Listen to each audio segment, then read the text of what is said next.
So we're a big proponent of open houses. Our team will host 500 this year. We hosted 400 last year. What? Yeah, so we 500? Yeah, we host anywhere. 500? Yes, sir. One, it's a prospecting game for sure, but there's a whole system that has to go into hosting 8 to 10 open houses.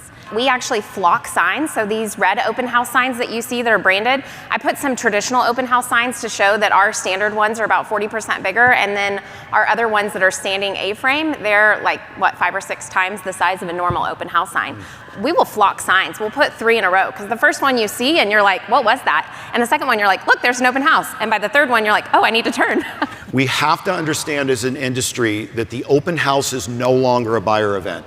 Okay. You have to make it a seller event. The conversion level of these leads are massively better than any other way we're doing lead conversion, because we're face to face, and most human beings make a better impression face to face. Stop being salespeople in an open house. Let's educate the community, homeowners, sellers that need to know what's going on in their market, and then let's educate at the same time the buyers to understand why homeownership is so important. We're lead generating for buyers and sellers and for talent.